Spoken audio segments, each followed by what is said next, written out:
That's the sound of fried awesomeness right there. Okay. Shake off some of the grease. We're going to go ahead and take these out now.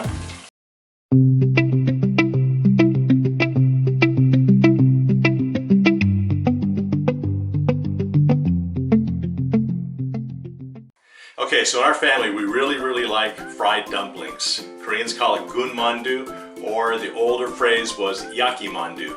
So, but again, it's fried dumplings filled with meat. So sometimes my kids would want to have it. I'd be heading home from work. I needed to grab something quick at the grocery store, so I would grab coleslaw. And I always had ground beef, so with ground beef and coleslaw, we were set, and I could go ahead, and I always kept some mandu or you know, the wonton skins, the wrappers in the fridge too, ready to go. But the one thing I didn't have was the coleslaw, so I usually grab the coleslaw, have the meat, have the skins, and I'm going to go ahead and show you in the video tonight, fry it up in the pan, and we're going to go ahead and make some quick, fast, easy dumplings that you just got to close up with water, drop them in the frying pan, or into a little pot with oil, or you can use a fryer if you have that too, and make some quick, fast, easy, delicious dumplings. So Bonnie's going to go ahead and cook the ground beef on medium heat.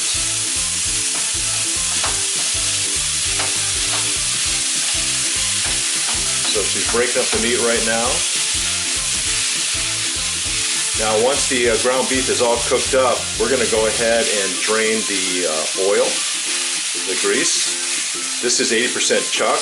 That's a really good ground beef. I like the flavor of ground chuck, but it is a little more greasy, so we'll need to go ahead and drain out the excess grease.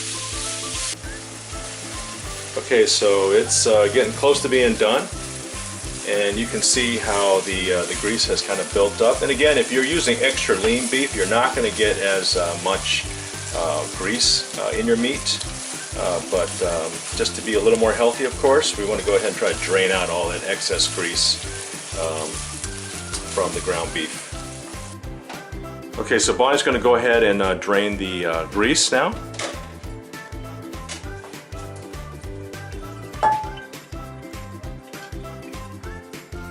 And we got it in the strainer there just to get all the grease out. And now it's going to go back into the wok.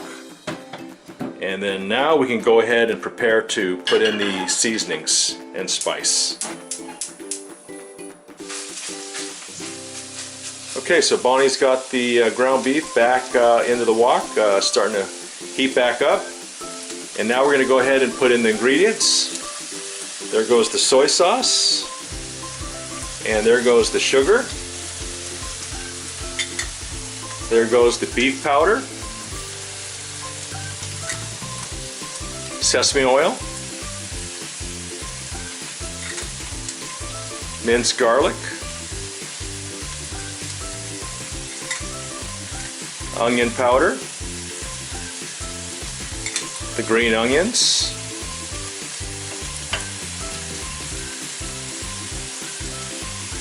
and then the sesame seeds, and then the black pepper, and finally the ginger powder.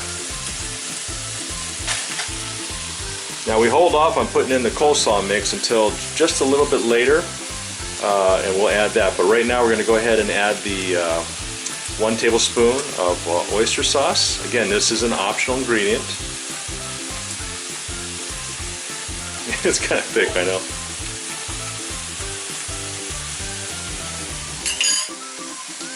And then just a pinch of cayenne pepper.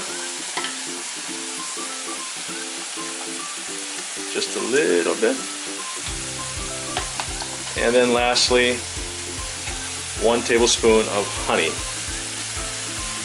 The honey is optional. You don't have to add that if you don't want to, but I think it really also helps enhance the ground beef for the meat filling.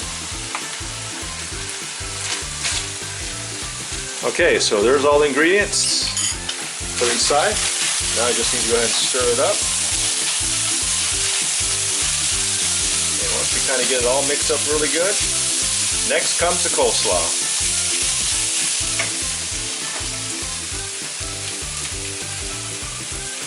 Okay, now we add in the coleslaw mix.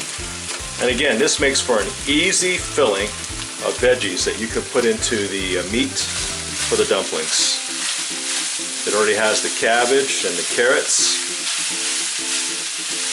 And you want to cook it up enough to make all the veggies in there get really soft.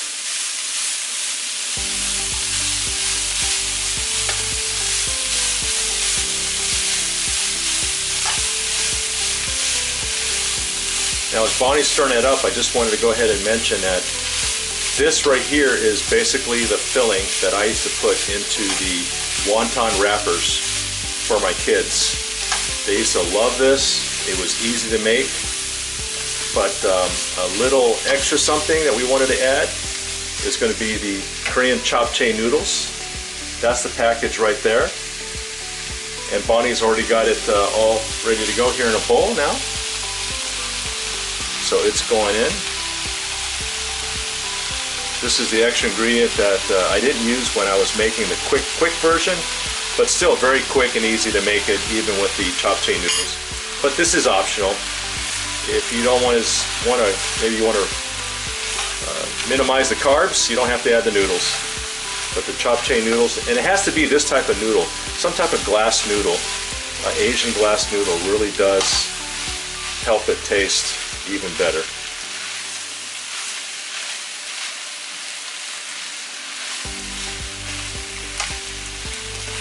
It's starting to smell really, really good. Okay, so this is how it looks when the meat and the veggies are all done, ready to go. And the next phase will be to go ahead and put the filling into the wonton wrappers. So there's our wonton wrappers, and that's coming up next. Okay, we've got the wonton wrappers, got the bowl of water, and you can also use egg, by the way. Some people actually like to use egg instead of water, so it's your choice, but we just use water. And there's the meat filling in a big bowl, just starting to cool down a little bit. We don't want it too hot when it goes into the wrapper, so we can handle it a little easier.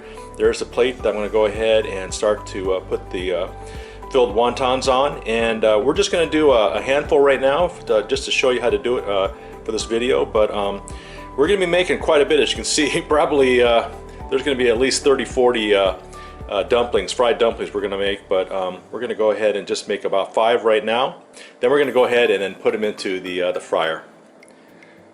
Okay, so Bonnie's going to go ahead and put on the water around the wonton wrapper, the mandu wrapper. And after that, you're going to go ahead and just put in not too much. You don't want to get it to be too full.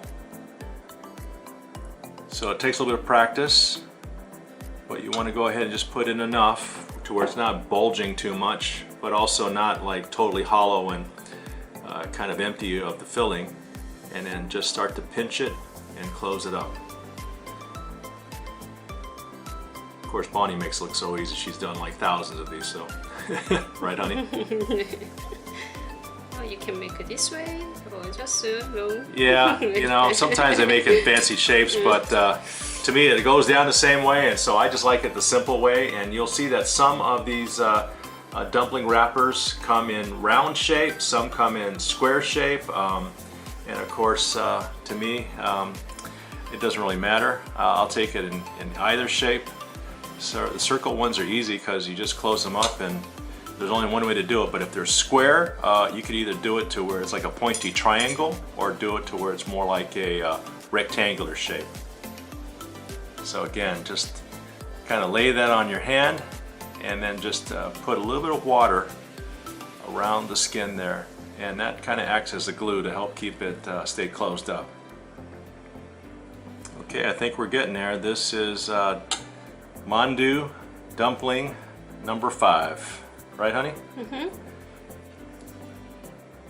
There are our 5 test Mandu dumplings ready to go for the fryer. Coming up. Okay, so we're going to go ahead and fry them up in our wok, but there is the oil.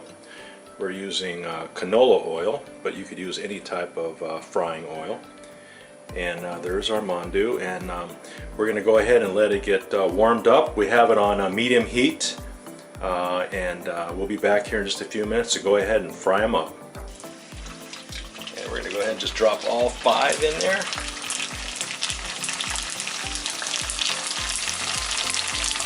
That's the sound of fried awesomeness right there.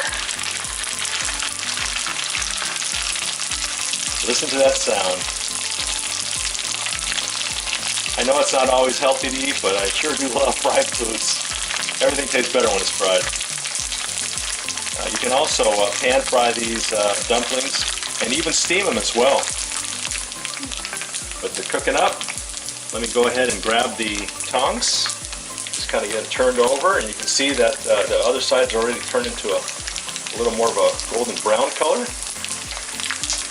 And again, it doesn't take long because we've already pre-cooked the meat filling inside.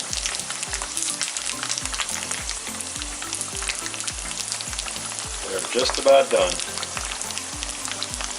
So we'll give it like about another maybe 10-15 seconds and then take them out. Okay. Shake off some of the grease. We're going to go ahead and take these out now.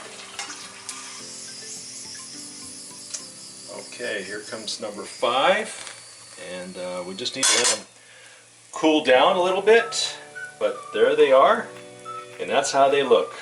Looks yummy. I can't wait to eat them. Stand by in a few minutes, we'll be back.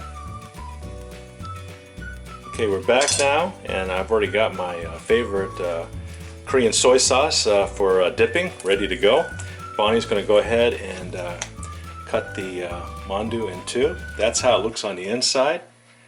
And honey, let's go ahead and test that out. I'm excited here. There is nothing like homemade fried dumplings, fried mandu.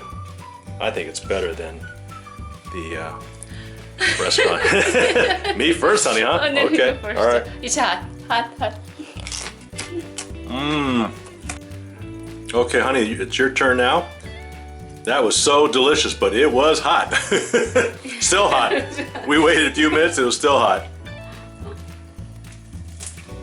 You like it, honey? No, to go. Yeah, my piece was really good too, but it was so hot. Anyway, so as Bonnie's crunching on that half piece, finishing up that dumpling, this is what it looks like again. Of course, it goes great with soy sauce or Tabasco. In my case, Tabasco too. I love it with Tabasco. So that's how you make the quick and easy version of fried dumplings, or as they call it here in Korea, Yaki Mandu or Goon Mandu. But give it a try. It's quick and easy and so yummy. Thanks, and we'll see you next time.